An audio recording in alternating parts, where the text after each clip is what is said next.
Dude, that's pretty good. For nighttime, standing. Nicely done.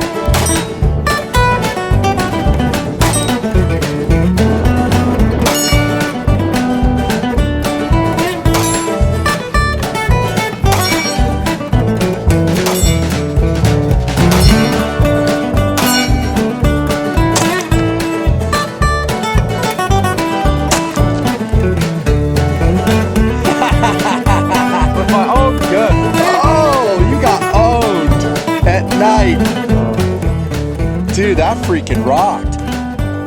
Wow. Okay, I'm kind of impressed with that gun. It's not what you said 30 seconds ago. Shh, don't let people know that. They don't need to know that. Dude, that is awesome. In 1989, I was a poor college student. But that's when I bought my first Sig Sauer 200 series combat handgun. Namely Sig P226, West German markings. You've seen it on the TMP camera shoot many times. You've seen it on tabletop. Still have that gun. This isn't it. This is another P226 stainless steel slide version. Also much beloved here in TMP. It was not the only game in town. I'm talking the Sig P226, maybe the 228. But it stood among few in the late 1980s. Heck, in the mid 1980s. And by that I mean it was one of the very few war reliable combat handguns. I call them go to war pistols. Ones that you can, no kidding, bet your life on. You pull the trigger, they go bang. They're accurate, they're ergonomic, they're tough, they're durable, they get muddy, they still function. That is how I still see the Sig Sauer 200 series of pistols. And I'm talking 226, 229, 225, 228. I have reviewed in depth the 226 and the 228 here in TMP. They are reference combat handguns, yes, after all these years. However, now it is 2011 when I'm doing this Sig Sauer handgun tabletop. I'll get to the model here in a second. Things have changed. Sig definitely has a lot more awesome competition. A lot of those guns I've shot and reviewed in depth here in the Nutnfancy project, more to follow. And with those handguns, they have legions of loyal followers for good reasons. I mean, they also are very reliable, very accurate, and they have established for themselves amazing track records.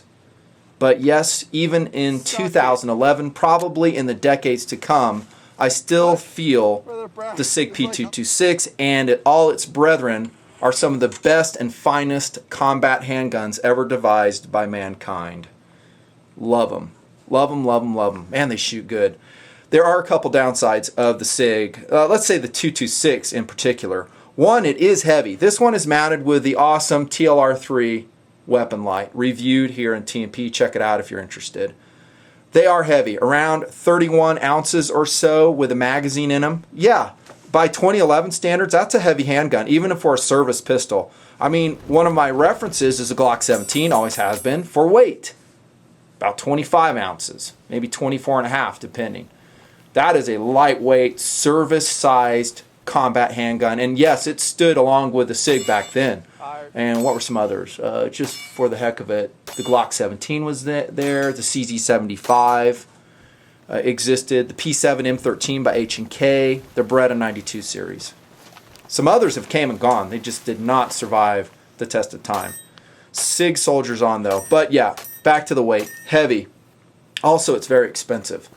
That's a downside. And a lot of folks here in the Nutnfancy project would love to hook into a 226, a 229 of whatever caliber you want. Maybe a P220, forgot to mention that one, in 45 ACP.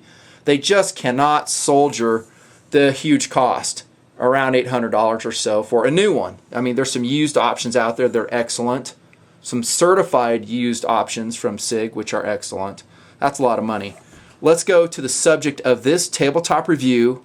By the way, much requested by TMPers, and that is the also excellent, as it turns out, Sig this one says SP2022. I'm just going to call it the 2022.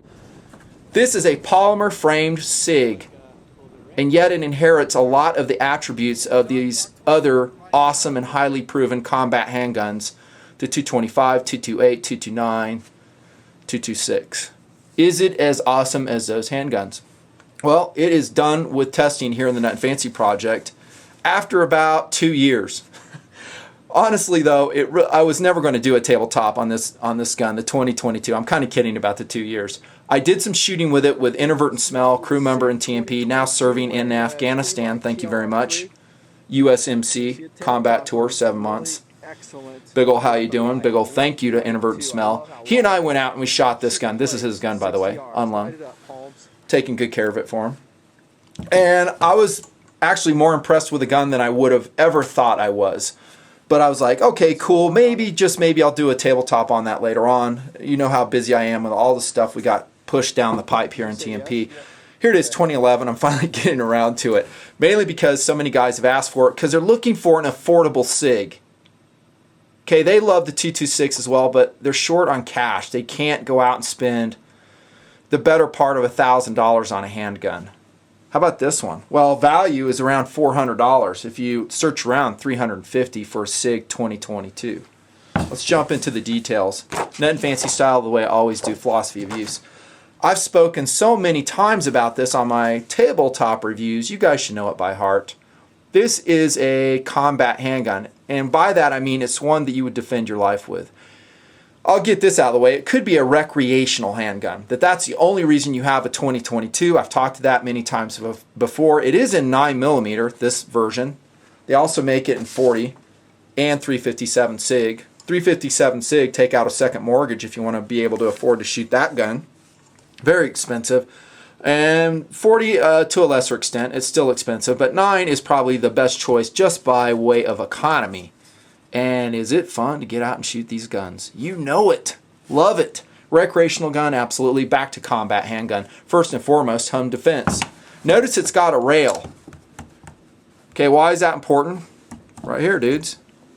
You got to have a light on your home defense gun, if you ask me. All of mine do. Okay, and that's so you can identify your target. Secondly, a vehicle gun. Yep, some guys just want to have a weapons option according to their local laws, whatever they are, and I say go for it. It's not the weapon that we have to worry about, it's the individual, right? Things do not corrupt humans, it's the humans that corrupt themselves, if you know what I'm saying. Oops, I'm getting sidetracked. Okay, so vehicle gun, absolutely. How about concealed carry? I know for a fact some guys do opt to carry the 2022 in concealed carry fashion. Not me. It is lighter. Let's jump into size and weight. 29 ounces or so. Let me look. Yeah, 29 ounces with an empty magazine. It is a couple ounces lighter than the 226, for instance. I mean, discounting the light, of course. I'm a little bit disappointed in that weight and always have been with all the Sig polymer pistols. If you're going to do polymer, make it lightweight. Okay? Well, let's see. A good example, just because it's here on the table. How about the CZ P226 at 26 ounces? Okay, that's 3 ounces lighter. Okay, that's well done. It is somewhat shorter barrel, shorter sighting radius. We may show the thickness of that. Oh, we'll do it now. I kind of look at the 2022, always have, and I go, well, that's kind of a bulky looking gun. I'm talking this one right here. And yet, when I compare it side by side against, you know, the 226 or whatever, it's actually about the same width, maybe a little bit thicker in parts, about 1.4 inches overall length. Let me put slide to slide there so you can see the differences. It's almost a little bit longer than a 229, maybe around the same slide as a 229, I think. I didn't really measure them. But it's actually the same width is the bottom line. It just kind of looks bulky. I'm not sure why. But then again, so does the P227 by CZ. That's a bulky slide too. Made to look a little bit bulkier because of the shortness of the slide. But you can see it's thicker still than the 2022. I wouldn't conceal carry this gun. I wouldn't conceal carry that. It's just too wide for me. The weight, you know, if I was really pressed on it, I could probably deal with it. Let's say goodbye to 226 for now. I could deal with it, the weight. 29 ounces. Of course, you load it up, then you're talking, what, 35 or so. too much. I mean, there's so many other great options to carry concealed. Man, I've talked about them lots. You know, the Car PM9, CM9, the lower cost version of that, Keltec PF9, Kimber Solo. How about that Beretta? Was it the Nano that just came out? That's a cool gun. Looks cool. I would go with those. If you're cash strapped though and you only have one gun, absolutely carry the 2022. Service pistol and law enforcement pistol. Well, apparently France is using these. Who is it that uses them? It's like Border Patrol. Some of their police forces. They've ordered hundreds of thousands, I think, of the 2022, and I guess they're very happy with it. Rock Island Arsenal, they're a U.S. Army logistics center. They ordered like 5,000 in 2004. I think they're happy with it. Service pistol, you bet. You're going to see that it's going to be pretty much as reliable as a 200 series of SIGs. That's philosophies of use as I see it. Go to war pistol. Let me throw that in there. That's the very, very serious bet your life on it. Of course, you'd be laughing and go, well, isn't it that way with the law enforcement gun? Yeah, it is. It is. Go to war gun, I don't throw that title out, just willy-nilly. It's going to be something that's really, really, really proven with a solid track record. For me personally, I just can't put that title on the 2022 yet. I just don't have enough data for it. Philosophy of use, we talked about. How about design? Well, it's just like the 226 pretty much. It's a single to double transition. Okay, this is of course safety check gun. So first shot's going to be the long double action trigger pull, which I think is around 11 pounds, they say, or something like that. It's stout, just like all SIGs are. And then the transition, I measured at 5 pounds on my trigger pull scale. Okay, and that is a nice thing. I really like the single to double, fire control unit in pistols. I'm not generally a huge fan of double action only. It's just like the 200 series. It has a dedicated decock right here, right where it should be. Okay, and that's about it. You got your slide lock on the back here, and it is a long slide lock. Look at that. Other than that, there's really no surprises. It's a short recoil, locked breech, Browning cam design. The barrel locks into the ejection port. Sick. Automatic firing pin safety, just like the 200 series. Okay, excellent. By the way, that slide is made out of milled stainless steel. It's black nitron coated in most versions. I think they used another material too. So it's basically the same construction as this one right here. Solid milled stainless steel, so it's higher quality. There you go, that's design. Firepower. Well, about the same firepower as the Sig 226 originally, and that is 15 rounds. Is that enough in 2011 and subsequent years?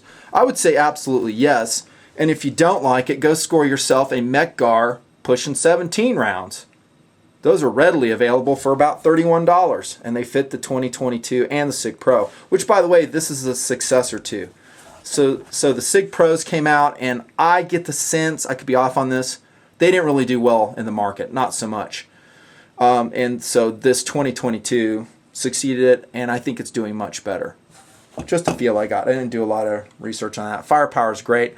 I don't know of any really extended capacity magazines. I'm talking like 25 rounds. There might be some Pro Mags or something out there I just didn't find.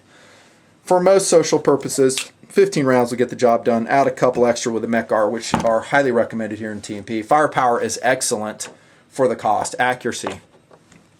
Well, I didn't shoot the P2022 extensively, like I've done with some other pistol designs. Sorry, it just didn't go that way. But I shot it plenty enough to get an idea of how accurate it is. And back in 2009, when we were doing some desert night shooting, inadvertent smelling myself, I was actually pretty impressed with it. I thought it wouldn't shoot nearly as good as it did, like I was saying. I mean, at, I don't know, about 12 yards, offhand, shooting at night, which is very difficult if you haven't done it. Printed about 1.5 inch group or something like that from standing after a full day of run and gun. So I was pretty impressed. Smell kind of sucked a little bit. I'll roll in some video. He was kind of all over the place there with it, but he got better as time went on.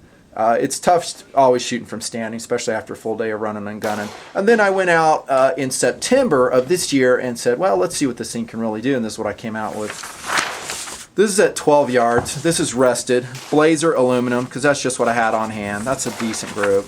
That's okay. These are handheld off. I mean, it's not like ransom rest. That's a really good group. I like that one. Really good group. And this is the best of the day. Check that. And that's with that very low cost laser aluminum, which by the way, it was 100% reliable with 115 grain FMJ. Nice group. That's what the gun's capable of. For whatever reason, I shoot that gun to the right. Usually I shoot left, and the sights for me would have to be drifted, but it's not my gun. But you can see it's consistent right. I would say accuracy is on par with the other 200 series of pistols. And that's saying something, guys. That's saying something, because these Sig 226s, 229s are supremely accurate. They're as accurate as you can shoot them, and then some.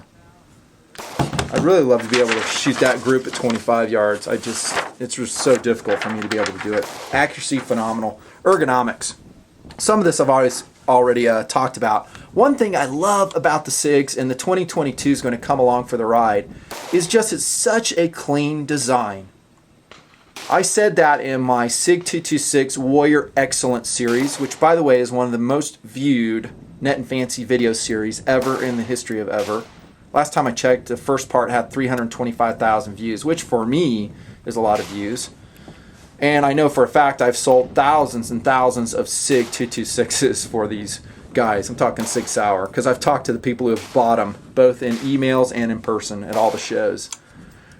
I think this gun inherits all those awesome ergonomics from the 200 series. I talked about the decock. I love the decock.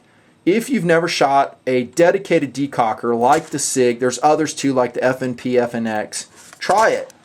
Give it some time, allow your muscle memory to adapt, and you'll find that you just decock it without even thinking about it.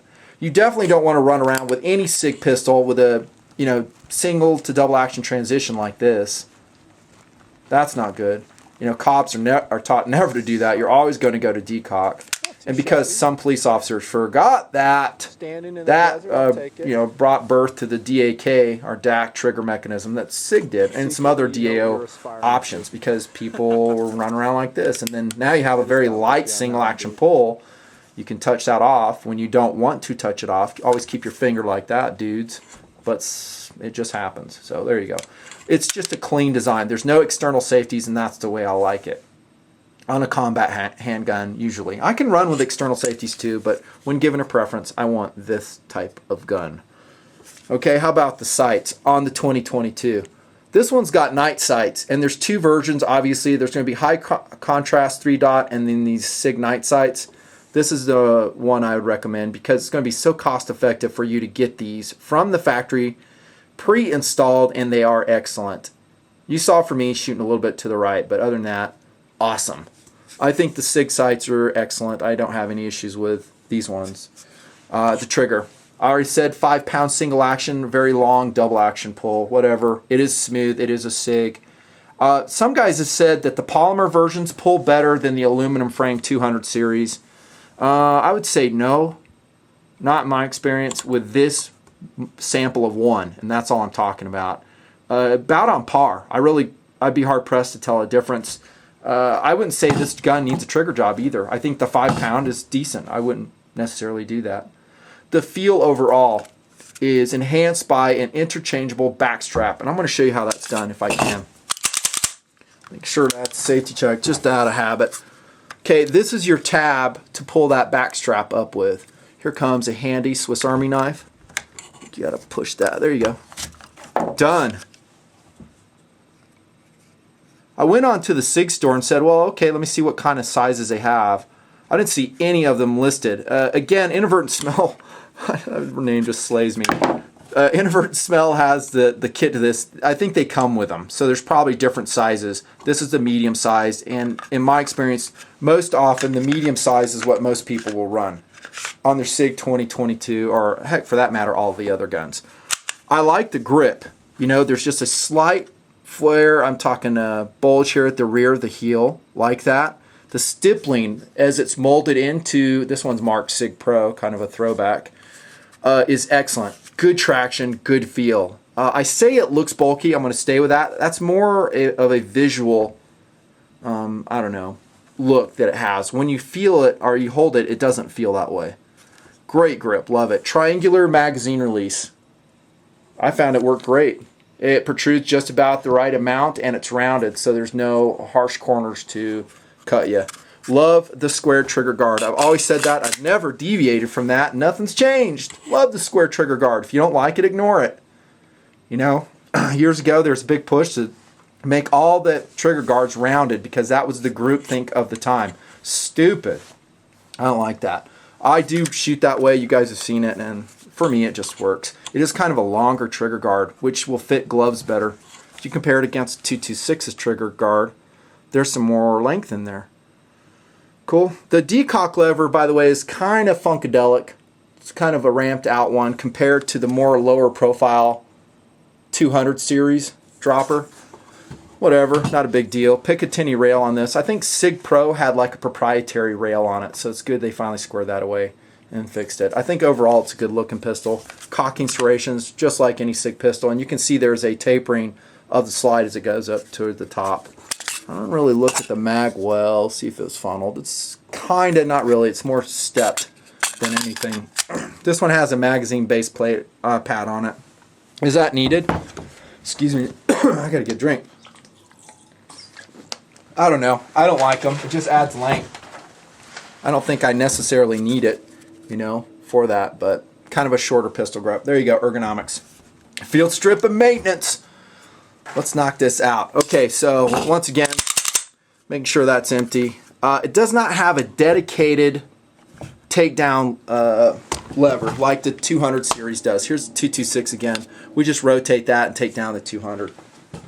When I say 200, I'm talking 225, 228, all that stuff. Instead, you're going to pop out that slide release, just like that, from the other side. It's recessed on that side. Pull it out. Shazam. Just like so. Done. That's a field strip. I think it's pretty much as easy as any other Sig pistol once you get past that portion. You pop your recoil spring out, clean as necessary, lubricate those rails very lightly. I like using a very small amount of shooter's choice grease, something similar, and occasionally I'll run like Slip 2000 or Militech on those slides. Just like that. Oh, looks like my wife's date's here. Okay, then we put the slide release back in, just like so. And that's field strip. Not much to say about that. Maintenance and durability, as I see it, is going to be just about like all Sig pistols. Amazing. And it's going to have some amazing rust resistance too.